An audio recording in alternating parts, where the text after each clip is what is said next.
ఇవ్వండి బషీరం దర్గాకి అయితే వచ్చాం. మనం గుడి లోపలికి వెళ్తున్నాం.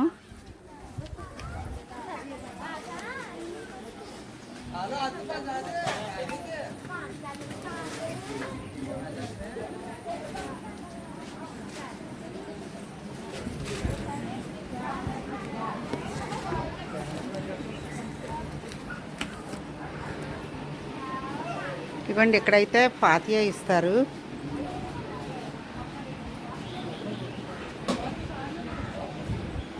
బషీరమ్మ బీబీ ఔలియా అండి ఆవిడ అసలు పేరు. ఆవిడకి సంబంధించిన చరిత్ర మీకు తర్వాత వీడియోలో నేను చెప్తాను.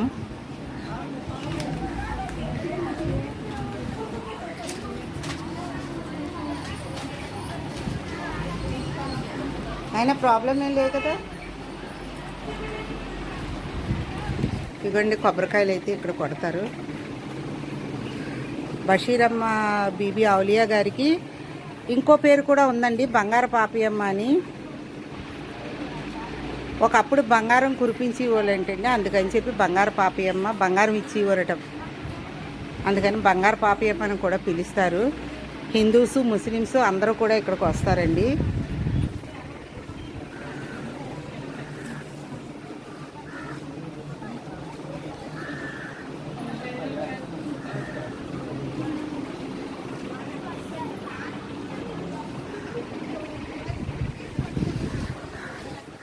ప్రాబ్లం ఏం లేదు.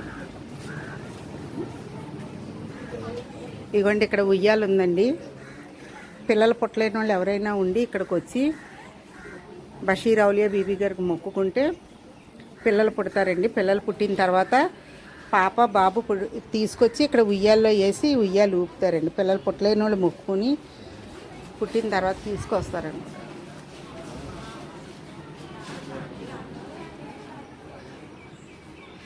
ఇవ్వండి గుడి చుట్టూ కూడా ప్రదక్షిణలు చేస్తారండి. ప్రదక్షిణలు చేసి తర్వాత బీబీ గారికి ఫాతియా ఇస్తారు, బషీరమ్మ గారికి. ఇవ్వండి మనకి ఏ మొక్కులు ఉన్నా సరే ఇక్కడికి వచ్చి ప్రతి ఒక్కరూ మొక్కుకుంటారండి. మొక్కుకున్నాక అనుకున్నది కూడా నెరవేరుతుందండి. అగో హిందూస్ అయితే వచ్చి దీపాలు అవి కూడా వెలిగిస్తారండి. చాలా పవర్ఫుల్ దేవుడు కూడానండి ఈవిడ.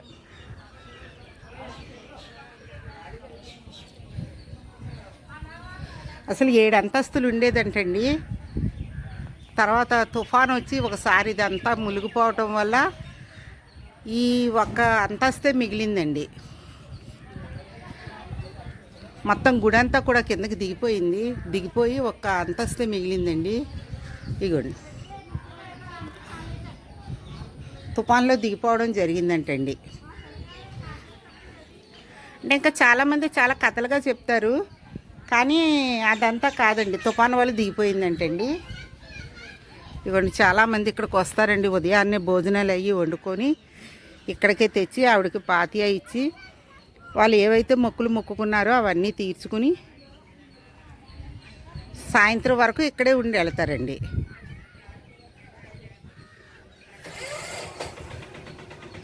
ముస్లిమ్స్ హిందూస్ కూడా ఈవిడ్ని పూజిస్తారండి.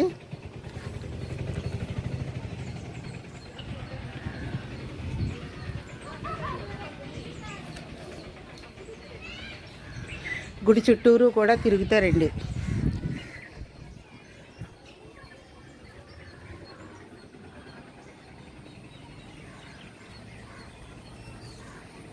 ఇదిగోండి చుట్టుపక్కలంతా కూడా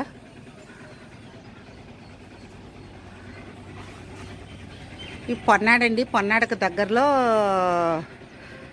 బషీరమ్మ గారి దర్గా ఉందండి. మీరు ఎవరైనా రాదలుచుకుంటే బషీరమ్మ దర్గాకి కాకినాడ ఉప్పాడ దగ్గర పొన్నాడు ఉందండి. పొన్నాడు అంటే ఎవరైనా ఆటో వాళ్ళు తీసుకొస్తారండి.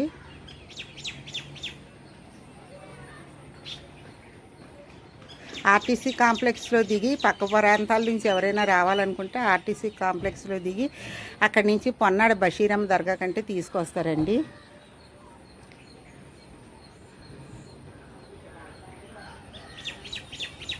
మేమైతే ఈరోజు వర్షం వల్ల రాలేమనుకున్నామండి, కానీ ఆ తల్లి దయ వల్ల వర్షం తగ్గిపోయి చాలా ఫ్రీగా రాగలిగామండి. ఇంకా మేమైతే ఫాతియా ఇవ్వడానికి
బషీర్ బీబీ ఔలియా అని పిలువబడే బషీరమ్మ తల్లి గారిది.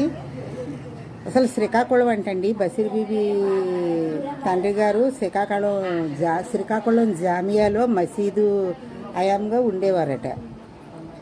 ఇదంతా కొంచెం పెద్ద స్టోరీ అండి, మీకు తర్వాత వీడియోలో నేను చెప్తాను. బషీర్ బీబీ గారికి వివాహం కూడా జరిగిందంటండి. బషీరుద్దీన్ గారితో వివాహం జరిగిందంటండి. మరి ఆమె ఇక్కడికి ఎలా వచ్చారో, ఇక్కడ ఎలా ప్రతిష్ఠించబడ్డారో మీకు తర్వాత వీడియోలో కూడా నేను తప్పకుండా చూపిస్తానండి.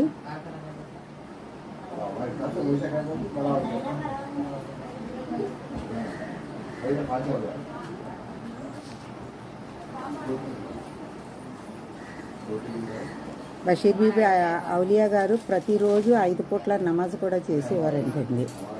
చాలా దైవభక్తురాలట.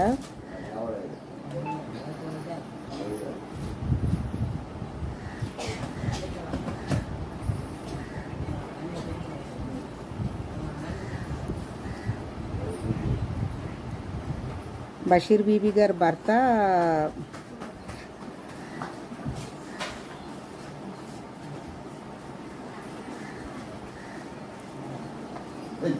బషీరుద్దీన్ గారితో వివాహం జరిగింది కదండి. సయ్యద్ గారు ఢిల్లీ బాదుషా రాజుగారి కొలువులో దివాన్గా పనిచేసేవారంటండి బషీరమ్మ గారి భర్త.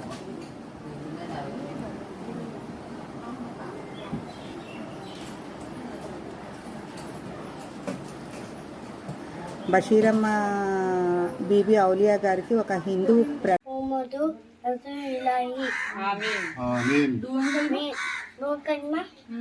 सागर असादन ला इलाहा इल्लल्लाहु मुहम्मदु रसूलुल्लाहि करना तैयब ला इलाहा इल्लल्लाहु मुहम्मदु रसूलुल्लाहि. ఇగండి చాలామంది ఇక్కడికే వచ్చి భోజనాలు ఇంటి దగ్గర రెడీ చేసుకొని తెచ్చుకుని ఇక్కడ భోజనం చేసి సాయంత్రం వరకు ఉండి వెళ్తారండి. చాలా మహాత్యం గల తల్లి అండి. మీరు ఎవరైనా రాదలుచుకుంటే వచ్చి తల్లిని దర్శించుకోండి. మేమైతే ఫాతియా ఇచ్చేసామండి. ఇగోండి పిల్లలు కావాలని మొక్కుకున్న వాళ్ళందరూ ఇక్కడ ఉయ్యాలు కడతారండి ఇలా వచ్చి.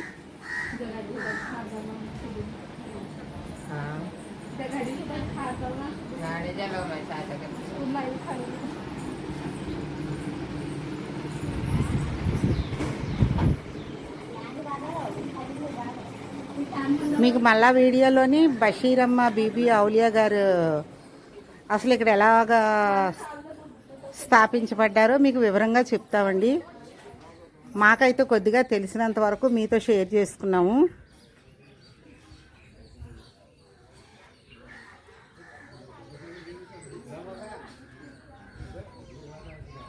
బాయ్ ఫ్రెండ్స్, మళ్ళీ వీడియోలో కలుద్దాం.